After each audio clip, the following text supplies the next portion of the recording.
Political campaign texting can be the single most effective way to communicate with your voters.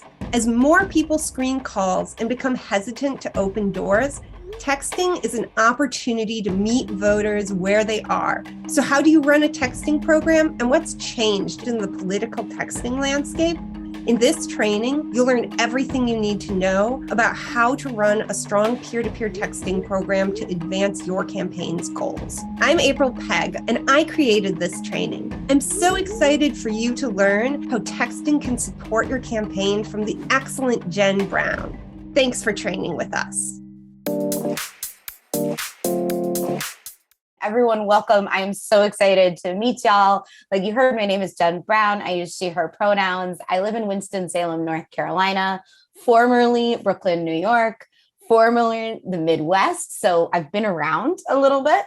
I am really excited to be talking to you today. My campaign life has been a wild, wild ride. I work right now mostly on state and local campaigns, and frankly, a lot in comms. That was when I found my niche. I stayed in it. But prior to working on state and local campaigns, I actually ran a communications business, wrote a book with McGraw-Hill Education on communication skills, and then also have done a ton of field canvassing and still to this day do a ton of texting for campaigns because I think it is such a powerful tool that we have to reach voters, to reach millennials like myself, my geriatric millennial self that love the text versus the call. So we are going to dive right on in today. So let's get ready to train. I want everyone just to take a deep breath, really ground yourself. You signed up for this training.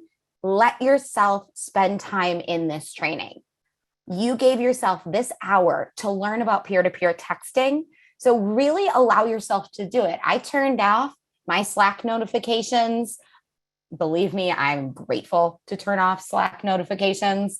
I gave myself a big stretch.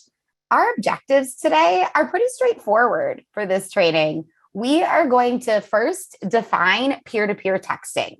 I bet many of you know what this is.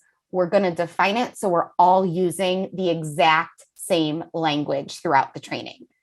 Then we're going to have a discussion about why peer-to-peer texting is really effective for campaigns.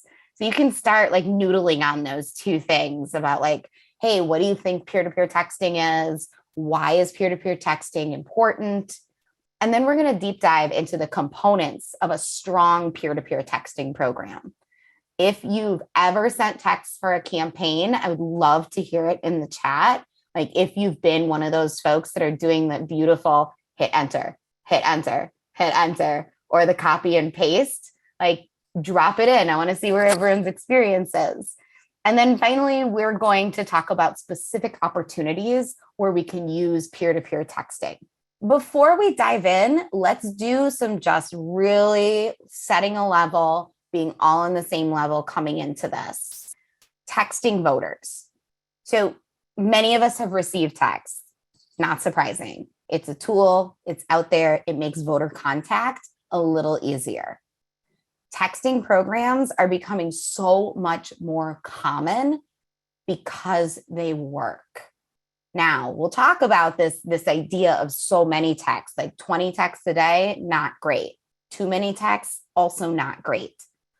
The thing is, most of us probably have our cell phone pretty close to us right now. And if we're outside of our houses, if we're going somewhere, if we're traveling, the idea of having your phone within arm's reach is reaching voters. It's reaching people where they're at. It's different than knocking on a door. It's different than making a call. And for the reason that we are always equipped with our phones, texting is a great way to connect with audiences. You're enabling the candidate, the campaign, to connect and really expanding capacity in how many voters you can reach. By taking advantage of this ease of contact, campaigns are, like I said, expanding their capacity and also their reach.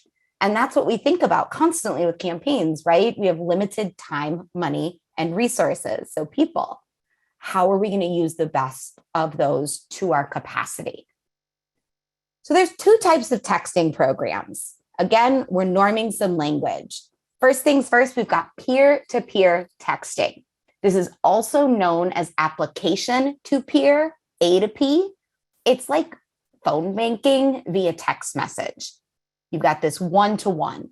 One person, usually a stellar campaign volunteer, must physically push a button to send a text to another individual.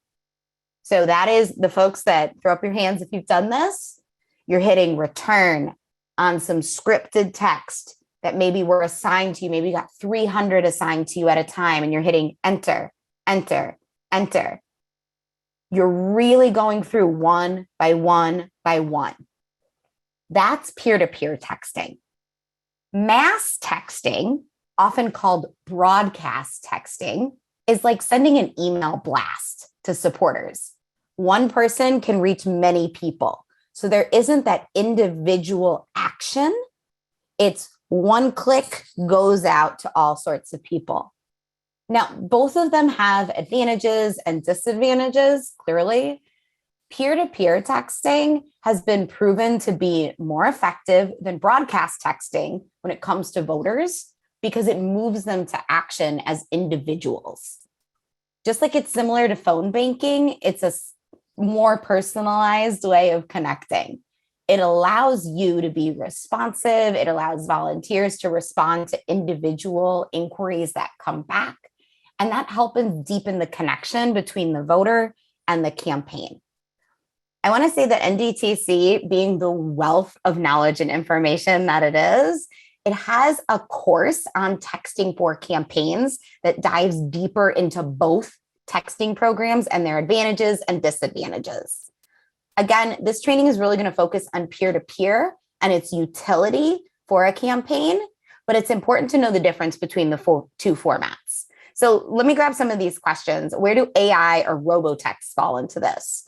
So I think thinking about robotext, I think personally, I categorize that into mass texting. It's not an individual pressing a button. So much like robocalls, whatever you say back to a robotext, it's going to respond in the same way unless you put stop. Putting stop, like if you want to stop these messages, that works with a person and with mass text, robotext, AI. So the really big difference is that peer-to-peer, it has to be one person, not one robot, one human, physically pushing a button. So those of us that have done the enter, enter, enter, I've done that literally this morning for a campaign. That's a peer-to-peer. Mass texting, one sends out, goes ahead. Ooh, recent legal decision that will allow mass texting without prior consent. Is that correct? Consent is a funny thing when it comes to like mass emails and mass texting. I am definitely going to dig into that, Chris. And look, I am not certain on that recent legal decision. I do know that there's a lot of holes that people can poke into all sorts of consent around receiving emails and messages, especially here in the US.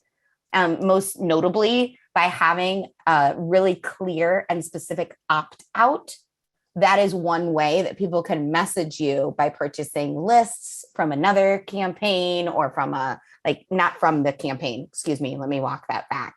Purchasing lists from, say, a provider that offers voter registration information or voter data. That is a way that people can text you and it feels like it's without your consent because you didn't sign up for it.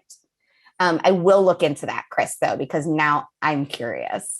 And if anyone else knows about that decision, please chime in the chat because it would help all of us. But I'm going to write it down to make sure I follow back up with it. Consent text. Fab. I will actually remember what that means tomorrow when I look into it. So I want to, wait 1 second. We've got a peer-to-peer text update. This is different than the robotext one. So prior to April 2022, literally this past April, broadcast texting was the only texting program that required opt-in. So this is the opt-in versus not for the broadcast. So Chris, this still doesn't answer our question. So broadcast texting was the only one. Now, in April 2022, peer-to-peer messages, because they're set by individuals, though aided by applications, they didn't have to be that kind of opt-in automated text messaging that would happen. So it meant literally a campaign could contact anyone with a phone. As of April 1st, this is what I was thinking, major wireless carriers like AT&T and T-Mobile, there's new regulations for governing peer-to-peer texting. So the kind that we're hitting enter with. The changes, and the specific name for the change is the 10 DLC, for the 10-digit long phone codes that campaigns use to text local numbers. Now, this legislation requires campaigns to register with the campaign registry before sending any texts, and they will require recipients to opt in. This is going to change a lot of things with campaigns. Yeah, the registry for peer-to-peer, I did hear about. I don't know about that mass texting question. So when you're speaking to a voter, when you're talking to the voter, when you're reaching that voter, asking for that consent, asking for it, and providing the opt-in is really what it's going to change more than anything. So in the end, thinking about reaching voters via text, that text is always going to be more powerful if it is associated with some direct voter contact, some face-to-face, some door knocking. And yeah, right, it makes sense because of identity theft issues. I'm still really curious about the mass texting thing that you brought up, Chris. So that is something that I'm going to still dig into. And I will say, and this is something that's probably obvious to everyone around texting and tech and regulations and rules, everything is constantly in motion and everything is constantly changing. So thinking about how campaigns are dealing with new things that come out on sometimes a daily basis on what they can and can't do and outreach and things like that.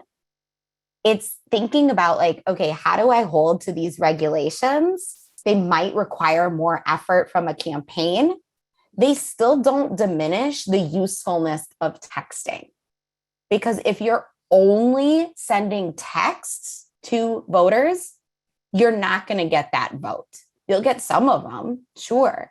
But if text is the only way you're communicating to constituents, that's not going to be as effective as face-to-face canvassing plus text, phone banking, talking to another person plus text. So I want you to think about text as another tool to deepen this voter engagement and this voter contact and really getting in touch with your constituents, and not the only tool. As much as I want my life to exist only in text and never have to answer my phone, I understand that a text is not going to make or break me voting for someone or not. And I don't know if other folks feel the same way. So I think that's what we'll focus on for the rest of the time, this peer-to-peer. But before I move forward, I just want to check in. I check in a lot to make sure that folks don't have additional questions about the little legislation that we talked about, any high-level questions around texting. County Convention Party, the state party chairman told us that texting was illegal. So they were looking into it, but for now, texting for a campaign and the party could get you a visit by law enforcement. Is this accurate? And where is this information located? Frankly, Autry, I want to say that I know that state by state compliance and state by state legislation is different. And I have not personally heard that. So I think that might be something for all, it's not illegal as I got text from a campaign today.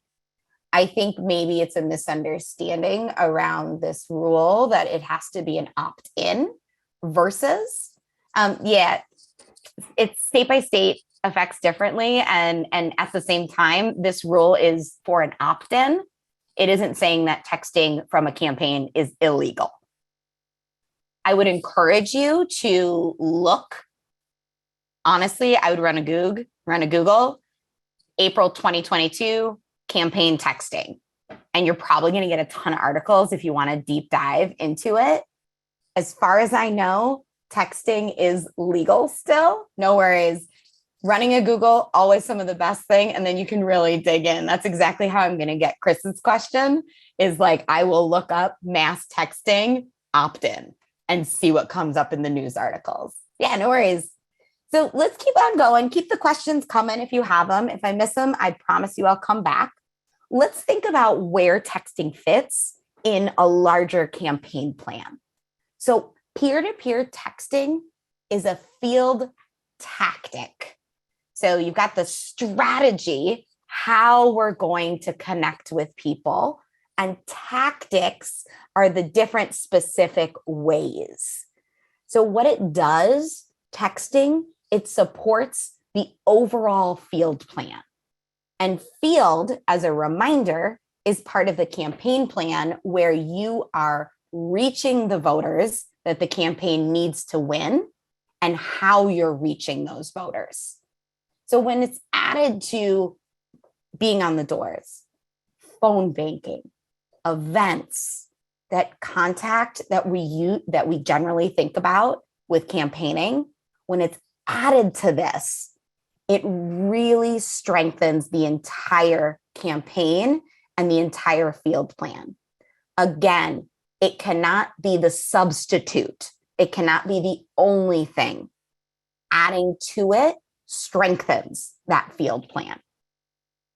So when you're thinking of a phase in your campaign, we've got a few different phases. So the field plan happens throughout all of the phases, and it changes as you move through the full campaign. There's 2 stages.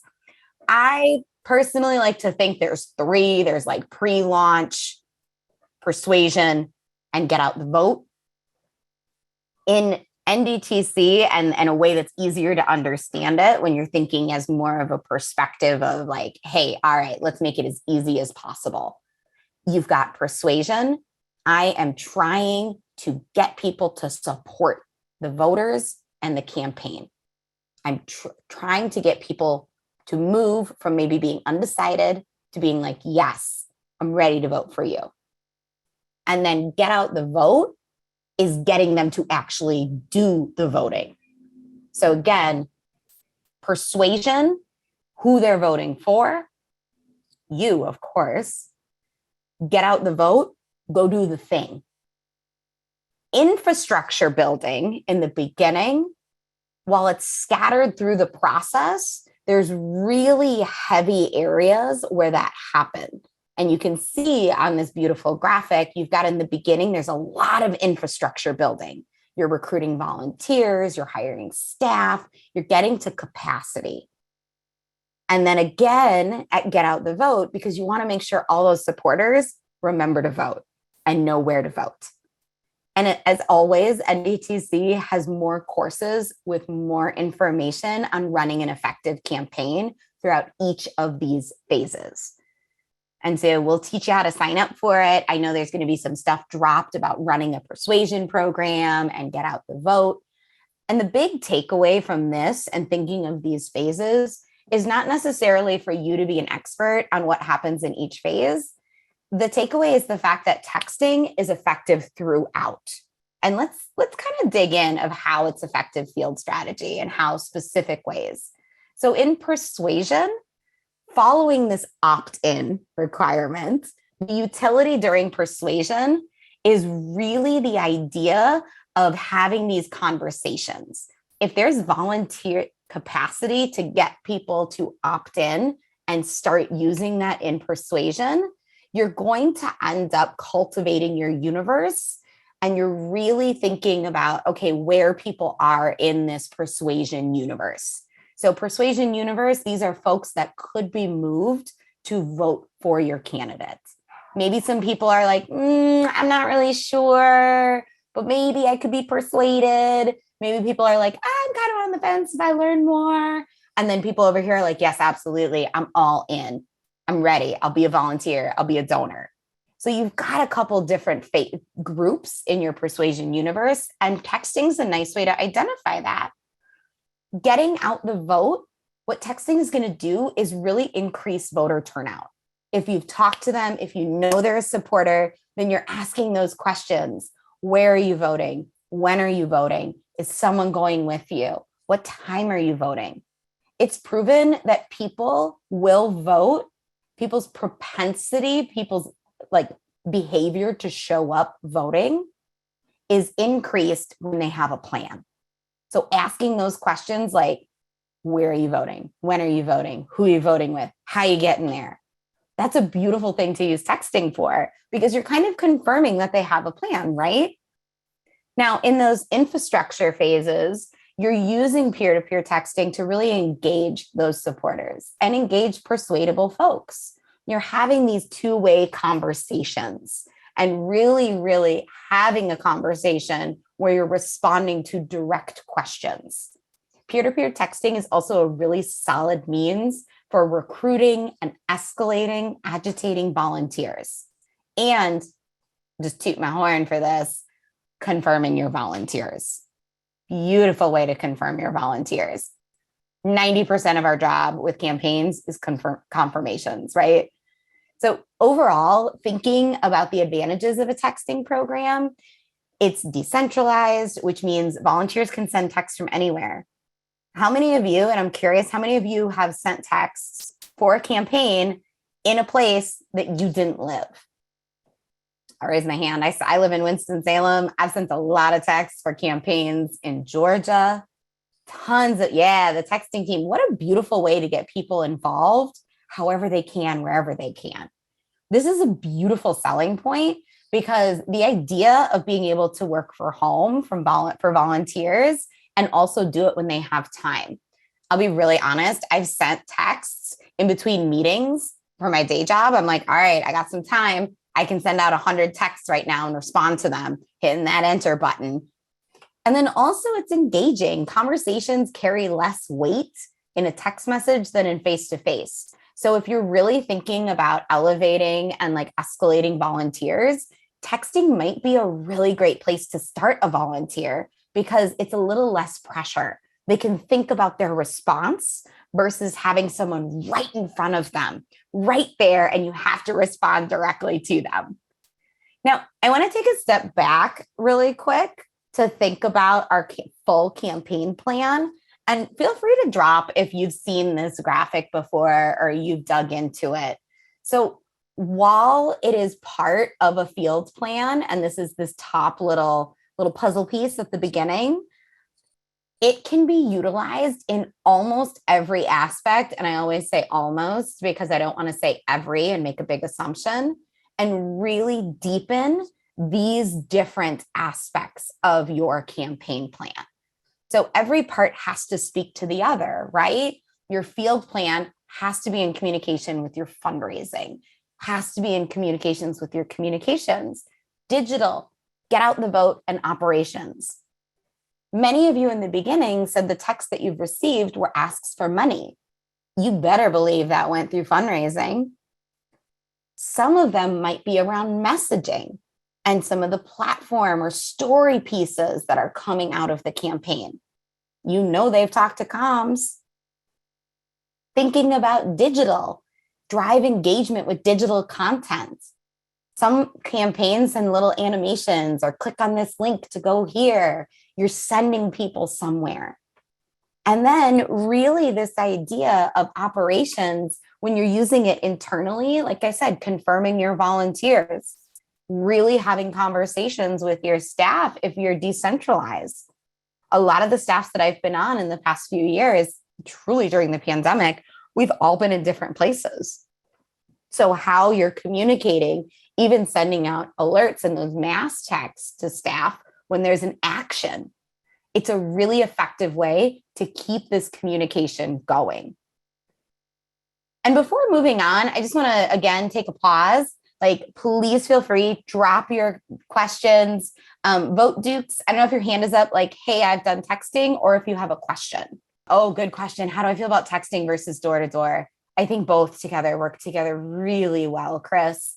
Nothing in my mind will beat being in front of a voter. I am a deep canvas really digging into how people feel and the stories they have and why people feel the way that they do.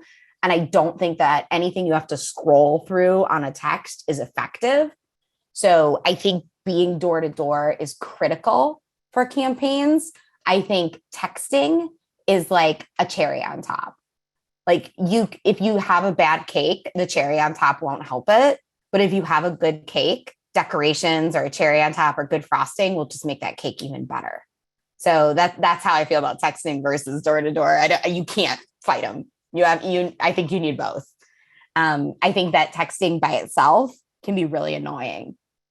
Like if it's like, I'm only hearing from you when you're texting me for money, opt out, stop, please stop sending it. Snarky response. Yeah, sorry. I go to cake and food a lot. When you hear me talk about comms plan, I'm like, it's the mise en place. Love cooking, love tying it to campaigns. So if folks have questions, keep dropping them, no worries. So now that we know and we all have a shared language around peer-to-peer texting and like what it is, let's really think about how it's integrated into a campaign and how we can build a really effective version of our peer-to-peer texting that isn't just constantly asking for money and annoying our constituents. So for maximum effect, and this is better than the cake, think of peer-to-peer texting as a program that supports more than a single program, more than a one-off. It means having this infrastructure in place to aid campaign teams and volunteers with peer-to-peer outreach. So no matter what scale you're talking about in this beautiful illustration here, if you're building an effective program, it really comes down to where you're incorporating it and how you're designing the system. So at its simplest, system design is putting together procedures that work towards a common goal. So it's individual procedures that are all aiming in this same direction and supporting each other. Now, again, because campaigns have limited time, money, and people, everything comes down to being efficient. How are you best spending the limited resources that campaigns have? The most efficient systems answer these practical questions and engage supporters in clearly communicated ways. So really thinking, how is a campaign going to identify that texting audience? What specific asks are you making for that specific audience? Sending the same text to every single person in your universe is going to result, like people like Joanne, having 20 texts a day and getting too many asks for money. Joanne, I feel that would make me just wild. I would unsubscribe to everything. What that shows me as a campaign professional is that there wasn't a lot of thought put into building something for efficiency. So you're really thinking about what is the message. You're asking 4 key questions when you're developing this. You're thinking, who is the audience and what is being asked of them? You're asking, how will the campaign spend its time managing this relational organizing program? How will volunteers be trained and supported? And how is success evaluated? Now, we're going to zoom in on each of these. And once you answer these 4 questions for your campaign, you're going to have a really well-oiled machine to build volunteer capacity, to really make your texting program work. So let's start zooming in on the audience. Really thinking about who is the audience and what you're asking them is, I think, foundational to any piece of your campaign. This question has so many different answers depending on the election, depending on the pressing goals, depending on where you're looking to move people. If one week the campaign realizes, oh, I'm behind on volunteer capacity, the current audience might be tried and true supporters who haven't volunteered. We need volunteers. So the ask, join the campaign as a volunteer for this event. And just to raise up NDTC again, definitely spend some time learning how to do a solid ask, because if you don't have a solid ask, it doesn't matter who the audience is, they won't know what to do with it. Whatever that solid ask is, you need to make sure that your campaign has spent the necessary time building the list. Now, again, reminder, these folks have to opt in now. It cannot be, and Lord, I want to report some texts that I've gotten in the last 24 hours. It cannot be really thinking about, oh, this is what we're going to do no matter who we're talking to. You have to think about how you are talking to them. You need to think about what is the ask that is specific to that audience. And yes, Joanne, bugging people for money with every single text or ask is a gigantic turnoff. If that is the only time that your constituents hear from you is like, hey, can you chip in $5? Hey, it's this. Could you chip in $10? What? Why? So when you're building your list, really categorizing and segmenting your list, that means you're putting people in specific categories. These folks are supporters and they've volunteered before. These folks are like high-level supporters and high propensity voters, meaning they always vote in every election and they're really jazzed up to do a thing. These people are friends that we've gotten from events that showed interest in the campaign, and really splitting those audiences up. And before you're sending texts out, so again, here we go, Chris, here's your mise en place. Here's your putting everything in its place before you start doing the cooking, before you start sending the texts. How are you really thinking which voters are getting contacted for what? And how does it serve the larger goal? So really thinking about time management is another piece of it, right? So there's so many moving parts, in my opinion, to consider with texting. And you really want to think about how you're using your time. Again, really digging into using it in the most efficient way possible. So generally speaking, a campaign is going to spend about 30% of its time creating content. Now, what this is, you've got text messages, boilerplates, canned responses to commonly asked questions, volunteer training guides, really thinking about some of the best practices that we're going to visit on the next slide, but creating the content. And then there are platform campaigns that we can use to support this peer-to-peer texting program. And so it's about an additional, I would say 30% of time set aside for management of the platform. Now, what that means is you're literally copy and pasting or typing in some of that content into the platform so it's all organized. And then you're also updating when things change. You are testing the text messages, all good things. The last chunk of time, so we did 30 and 30. Now 40% of your time, this last pretty large chunk, is about managing volunteers. Now, volunteers are gold, right? They expand capacity on the campaign.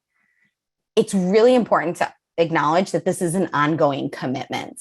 So it's not just training people how to hit enter and send the text and use the platform.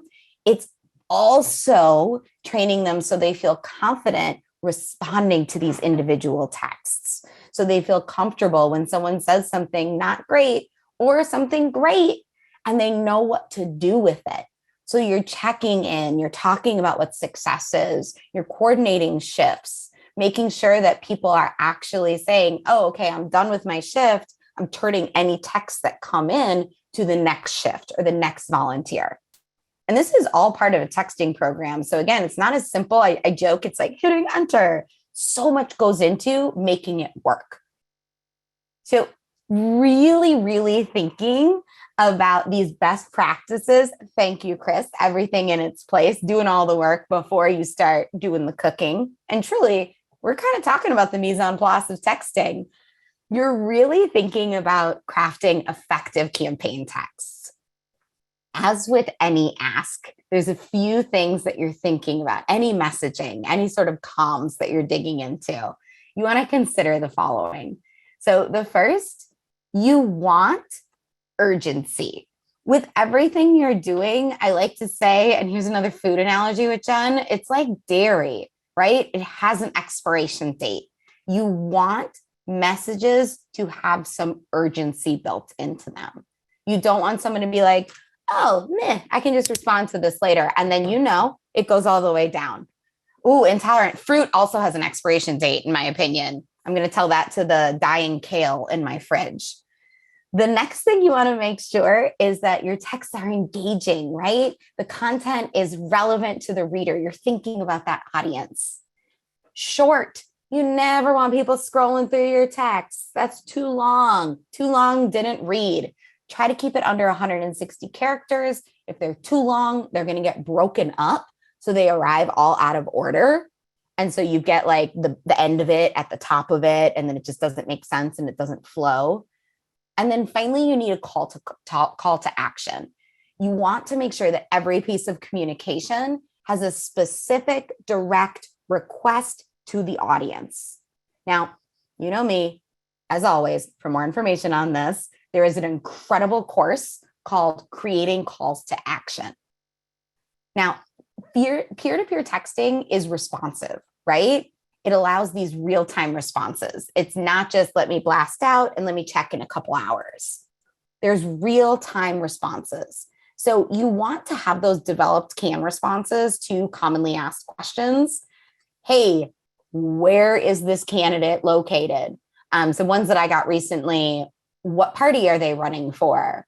Where is she from? What's going on? Et cetera, et cetera. So really thinking about the commonly asked questions that you can put in there. What are the things that most people will wonder or ask? You're always going to get things off of the side of it, but you really want to make sure those canned responses are there so that volunteer can really have those engaging conversations. Good questions coming up. If you're succeeding in being engaging, the person will converse with you. Yeah, if that happens, they want to provide feedback. Yes. Speak to how that feedback is collected. And Philip, I didn't skip your question. I just was going bottom up and bubbled up to the candidate or organization. When I'm working on texting campaigns, when I'm managing volunteers, I will tell them people will have feedback and thoughts and things they want to share. What I want folks to do is if it's a texting program like Spoke or Hustle, something that is very much like a dialer or a caller, meaning the volunteer doesn't get the phone number of the person you're texting. You're getting the name. You might get a voter ID number, something associated with it. I will tell people to note it and drop it in the space that we have for campaign communication. A lot of times that's Slack. So a lot of campaigns that I've managed volunteers and texting programs, we have a Slack channel for texters, and we have people drop that in, and I make sure to elevate to the campaign manager, and that gets elevated to the candidate. If you're managing a texting program, having a stream of that so volunteers know, hey, something gets said about this. I want to be sure this gets to the right place. How do we do this? So there isn't that question that comes up every 2 seconds. Hey, so-and-so wants to tell me such and such about the candidate. Can I talk to the candidate? How can I make that happen? So again, that's another piece of mise en place, right? What is the flow of information? That's one way. I had one space for all of that information to come in. What is that doing? It's going that way, but it was set in advance. There's lots of other ways. If folks have other ways to drop, please feel free. That I found is the most streamlined, really setting those expectations in the beginning, making sure they're clear and moving forward. Good question, Philip. Does texting or email raise more money? I think because email has been around longer and emails can be really, really good and really well written, they have the potential to raise more money than texting. On that note, I think emails are becoming excessive. I think emails are becoming exceedingly excessive in campaigns, and a lot of them are very poorly written. I will drop a link at the end, and if I don't, it's the Political Email Archive. And if you Google that, if you haven't dug down that rabbit hole, it is literally a fire hose of every single campaign email that they can possibly collect. Thousands of emails updated constantly. And so a poorly written email doesn't have the ability to raise a lot of money. A poorly written text doesn't as well. So if they're both well written, which one do I think raises more? I think personally right now, we are figuring out texting as a campaign world a little bit. We're figuring out how to have that same impact, that same engagement, that same storytelling that an email has the capacity to do. So I think right now, emails, again, well-written emails, have the capacity to raise more money. Texting, I think we have to figure out how to storytell really well with it, because truly we're influenced by story. Some of these platforms I was talking about, there's a bunch of different ones. There's so many different ones. With every platform, with every tool, price it out, see what works best, and really understand what you can pay for with your campaign. Don't go to debt with your campaign. See what works best for you. See what works best for your reach. Get Through is attached to Through Talk, created by staffers in the Bernie Sanders 2016 presidential campaign. I like Get Through. I like Through Talk. Hustle, I think Hustle is a little easier to use sometimes. Hustle's platform defines and tracks measurable campaign goals, creates really customizable scripts. In my opinion, it's a little more intuitive than Get Through. That's just how I've experienced. Peerly is very new to the scene, offers a free 10-day trial so you can explore what's happening. They offer like scaling. So while each text will cost money, a campaign can add as many volunteers, accounts as they would like, which is nice. And then Text Out is another one. It's owned by Open Progress, and it's a community of volunteers engaged in issue-focused conversations. Again, there's so many of them. Do not buy the first one you see. Investigate, get a demo, see what feels right, and see what you can afford, because there are so many out there. This is a volunteer-driven effort, right?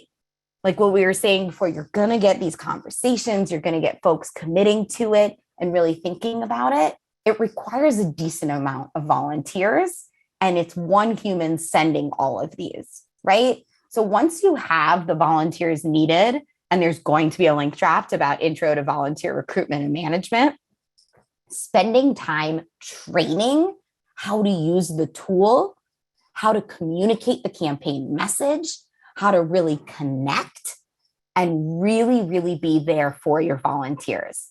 It's about a delegation, not an assignment of a task, right? You're empowering them for this role to be on the texting team versus, hey, warm body volunteer, here's a task for you. That's going to get more buy-in with your volunteers. Really effective training is also going to lower that flake rate. Volunteers not showing up, no call, no shows, and ghosting programs. If you invest your time in that volunteer feels more invested in the campaign, right? And so peer-to-peer texting training agendas, pretty simple and pretty consistent. First step, you recruit those volunteers. Can't train anyone if you don't have anyone. Second step, you want to make sure you have documentation to give to each volunteer. What does that mean? So platform use guide, answers to commonly asked questions, information on how to keep doing the campaign and be part of it. You want to make sure they have this so they have a hard copy or a computer copy to really be able to refer back to. Then you're conducting a training. You're familiarizing them with these canned responses, how to respond to rude or angry texts, how to remove someone from a list, and like the things that generally come up when texting. Then you give people access. Then you're setting up one-to-ones with those super volunteers, the folks that might be overseeing other volunteers that are making sure everyone has the capacity and the needs to really be successful with this. Then you create that volunteer contact plan. Like I was saying earlier, I love using Slack. I hate the noise of the notification. I think it's a really great place for conversations and knowledge sharing. And then finally, you're monitoring and addressing any issues. You're thinking about any unprofessional texts. You don't want people keyboard fighting back and forth, any difficulty using the platform, any error messages that might come up. So I want to say the lead staff is going to drop this sample training into the chat. If you need to, I've actually got it right here. So I'm all excited to like drop it in advance. Here you go. I will drop this in the chat so you can save it and you have a copy of it and you can really, really digest how to build the best training for the volunteers you have.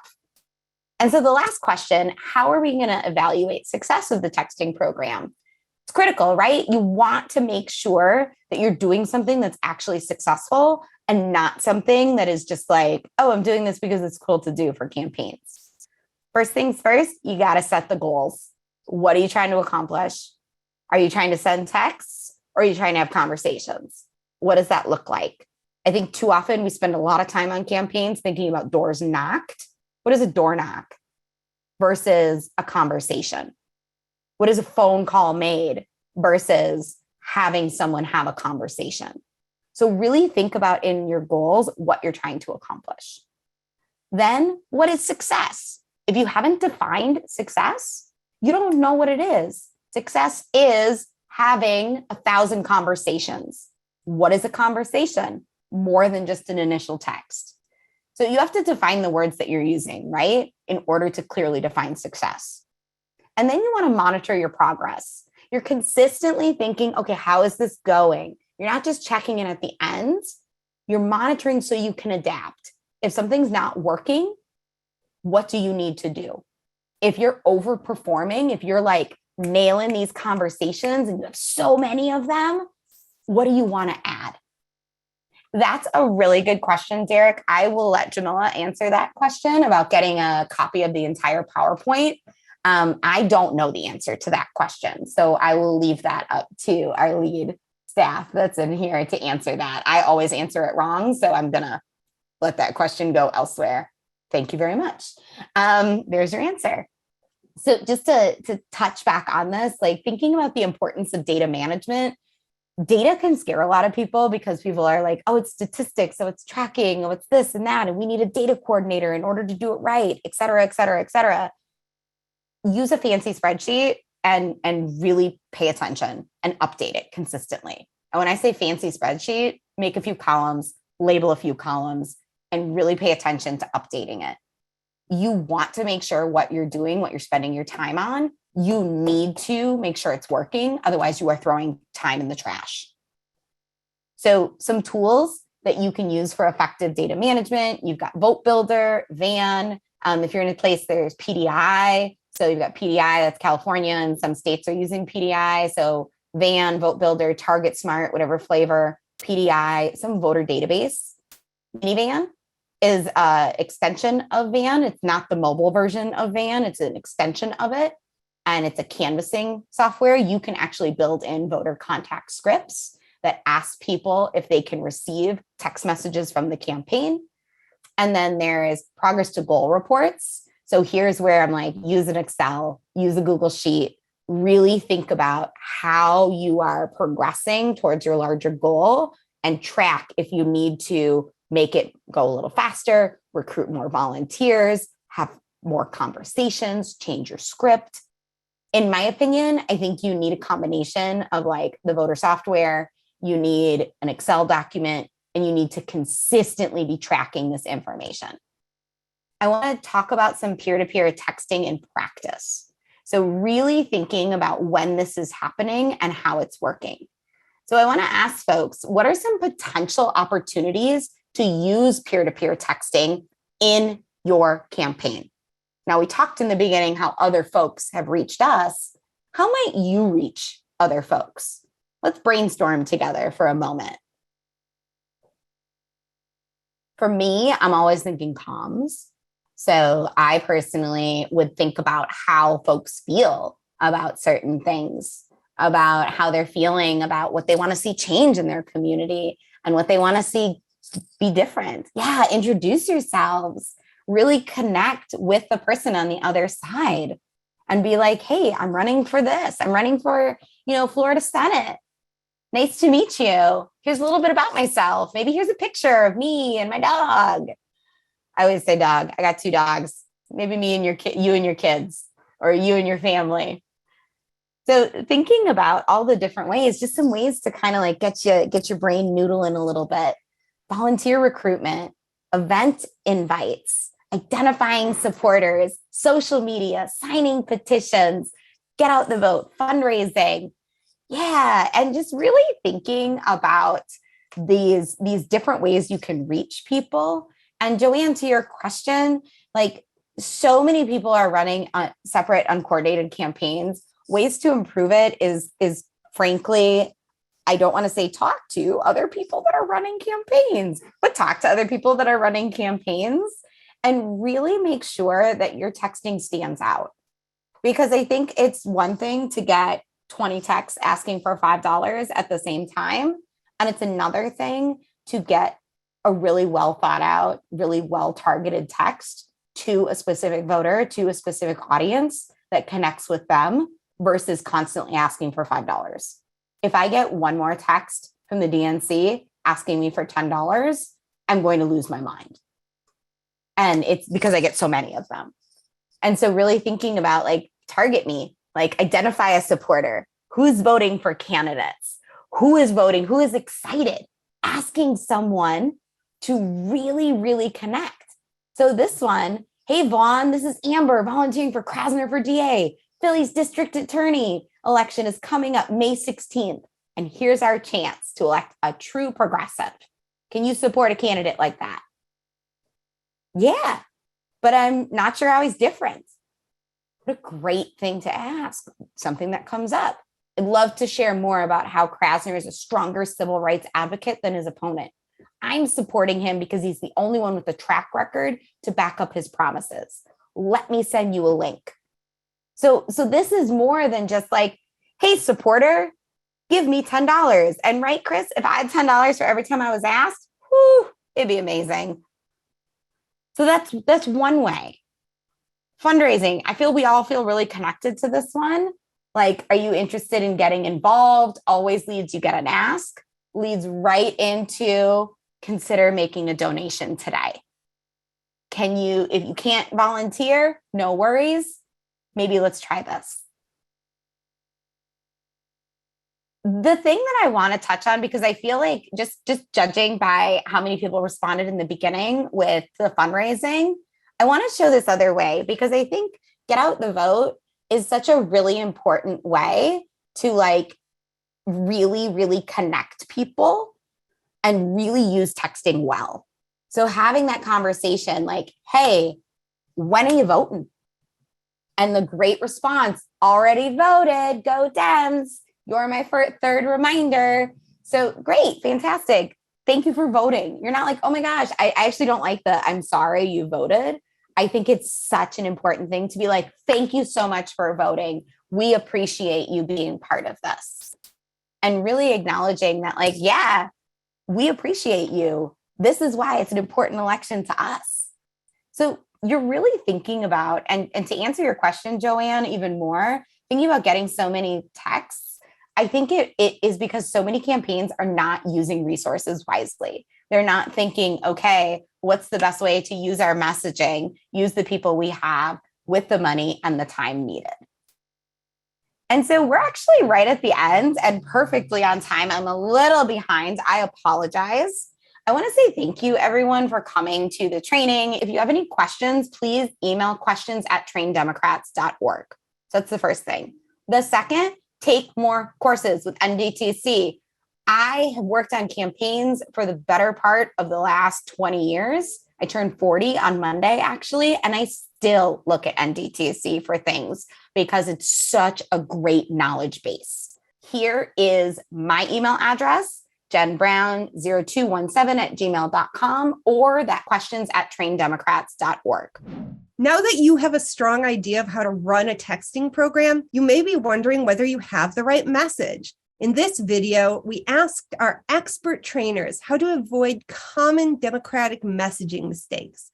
And for more on messaging or texting, take one of our free expert-led courses at traindemocrats.org.